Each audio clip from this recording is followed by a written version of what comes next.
This is the Argentine Austral, a currency which, at least when it was first introduced, came in denominations of 1, 5, 10, 50, and 100. So I'm pretty sure some of you are thinking, hey Fredo, Argentine Australs? I thought Argentina's money is called the peso. And you would be right to think this. Argentina's money is called the peso, and in fact, Argentina has used pesos ever since it first introduced a national currency in 1826, except for a brief 6.5-year period from mid-1985 to the end of 1991, when Argentina used a different currency, the Austral. Hi, I'm Fredo Rockwell, and welcome to the first video in a new series I'm calling Strange Money. I hope you like it, and if you do like it and would like to see more videos like this, please let me know in the comments. And also, please subscribe, and of course, hit that bell. For most countries, banknotes are an important symbol of national identity, just like the flag, the national anthem, the national airline, and if you're from the UK, Noel Edmonds. No, just kidding about that last one. And while it is very common for most countries to occasionally produce a new design for their banknotes, it is extremely unusual to completely get rid of a long-time currency and introduce a totally new one. One of the very few examples of this happening was in 1999, when 11 different members of the European Union adopted the euro simultaneously on New Year's Day, although euro banknotes did not appear for another 2 years. Waving goodbye to the Deutschmark, the French franc, and the Dutch guilder was emotionally difficult for a lot of people, and today many still have a sense of nostalgia for their old currencies. So imagine the surprise of the Argentine people when, on the evening of June 14, 1985, the President and Minister of the Economy appeared on television to announce that, after 159 years of use, the peso was being replaced, not in a few months, or even in a few weeks, but in a few hours. The new currency, Economy Minister Juan Vital Surabia explained, was to be called the Austral. Austral comes from the Latin word for south, because Argentina is in the southern hemisphere, and is part of South America, and Ushuaia, Argentina claims to be the southernmost city in the entire world, so I guess why not call the currency South, right? At first, there were going to be no Austral banknotes, not with only a few hours' notice. Instead, the economy minister explained that as of next morning, everyone should start treating the 1,000 peso note as a 1 Austral note, the 10,000 peso note as a 10 Australs note, and so on. In other words, knock 3 zeros off the number of all existing peso banknotes and call them Australs. Over time, peso notes stamped with the word Austral and the Austral symbol, a capital A with an extra line, began appearing. Then, on the 31st of October, 1985, the first series of actual Austral banknotes was released. For banknotes designed in the mid-1980s, they have a fairly modern look and feel. Each front side has 3 sections. On the left-hand third is a large Austral sign, a denomination number, and the words Banco Central de la República Argentina. The middle section features different Argentine presidents, starting with Bernardino Rivadavia, the first president of Argentina, on the 1 Austral. He looks pretty grumpy in this portrait, perhaps because, after being elected in 1826, he was forced to resign 16 months later, and then spent the rest of his life in exile in Spain. Yeah, I'd be grumpy too. The 5, 10, 50, and 100 feature the 2nd, 3rd, 4th, and 5th Argentine presidents, respectively.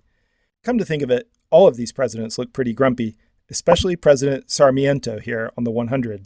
Sheesh. One plus about these banknotes is it gave some pretty obscure former presidents, grumpy or not, a bit of fresh publicity after decades of obscurity.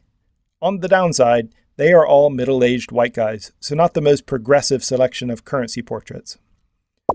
The right-hand section on each note features the denomination again in numerical form and in writing, with a colorful abstract design and the letters BCRA, the initials of the central bank.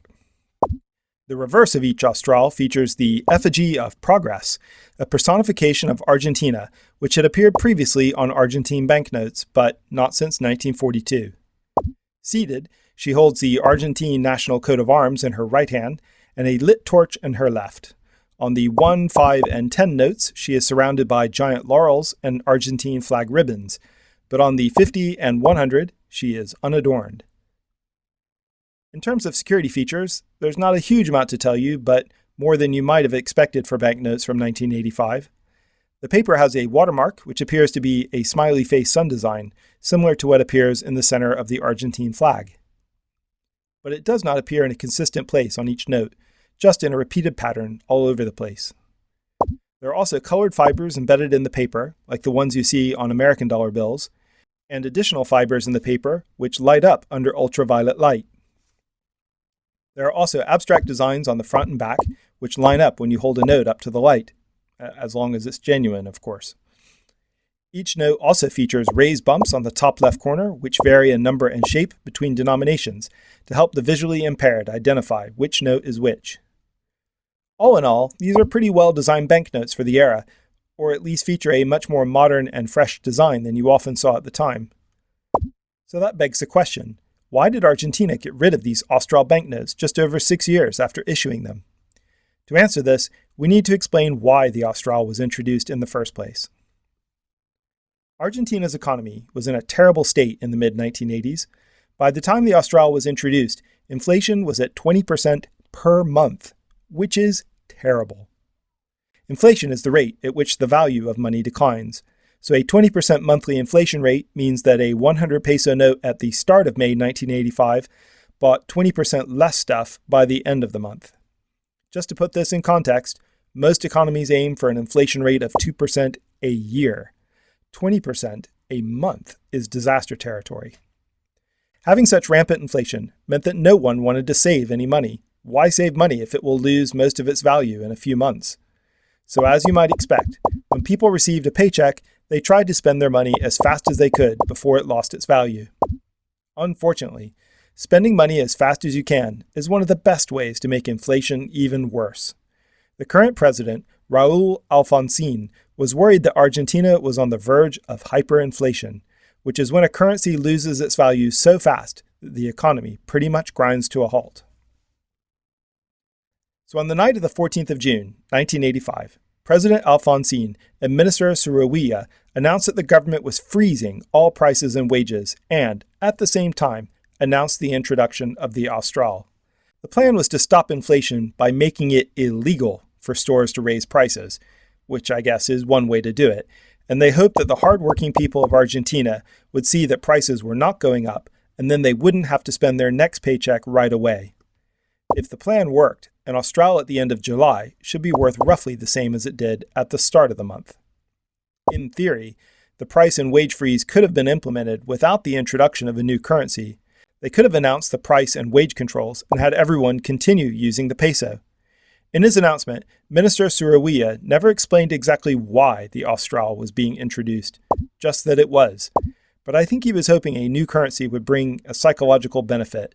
Argentina was turning its back on the old inflationary peso and looking forward to a bright new tomorrow with a much more stable currency with a much more modern design. That was his hope, anyway. Freezing prices and wages is one of those economic strategies that seem like a good idea at the time, but always backfire eventually.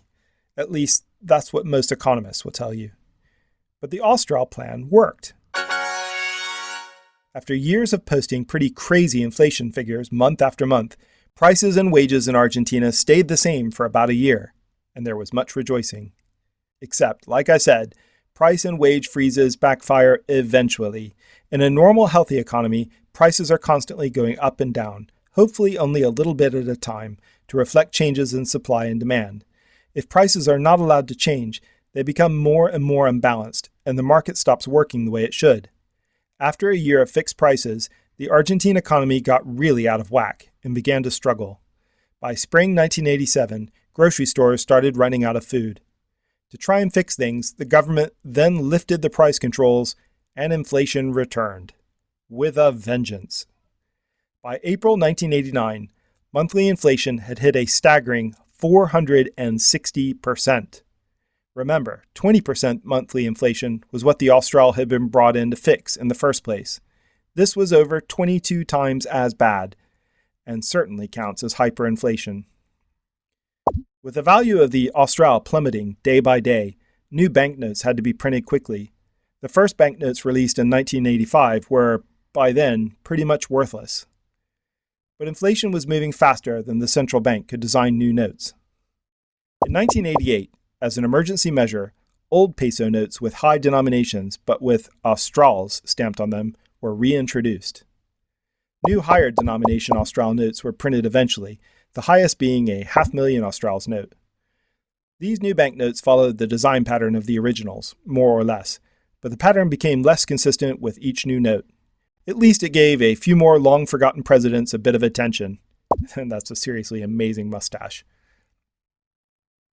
The month of May 1989 saw the worst inflation of all, 764%. That meant a 100,000 Austral banknote on May 1st was worth, by the end of the month, well, nothing, basically.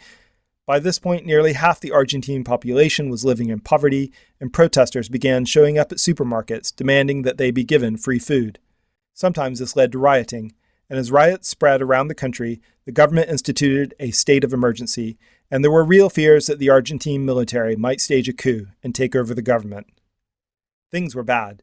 And so it is no surprise that when new President Carlos Menem was elected in 1989, he made fixing Argentina's hyperinflation a top priority. The problem was not solved overnight, but on the 1st of January 1992, the Argentine government officially retired the Austral as its national currency, replacing it with the peso. Not just any old peso, however. This peso was worth exactly $1 and was called the convertible peso. Not because it had a retractable roof, but because anyone was allowed to exchange their new pesos for dollars, one for one, at any time, no questions asked. Since the US dollar has a very low inflation rate most of the time, at least when compared to the Austral, and everyone was reassured by being able to switch their pesos for dollars at any time, this pretty much instantly killed off inflation, and there was much rejoicing. President Menem could have still called this new currency the Austral, of course, but after 6 years of economic chaos, everyone was really happy to leave the Austral behind and start using pesos again. And so, nearly 20 years after its disappearance, the Austral is today largely forgotten. Sadly, rampant inflation is still a regular part of Argentine life. The guaranteed convertibility of pesos to dollars was lifted in 2002, and since then the peso has slipped in value year by year. As of the recording of this video, it now takes over 86 Argentine pesos to equal a dollar, and once again, reducing inflation is a priority for the Argentine government. I'm not sure exactly how they will go about trying to fix the current problems, but one thing I do know, they won't be bringing back the Austral. Thanks for watching. What do you think of the design of the Austral banknotes? Had you heard of them before? And have you ever experienced hyperinflation yourself where you live? Let me know in the comments, and in the meantime, I'll be seeing you in the next video.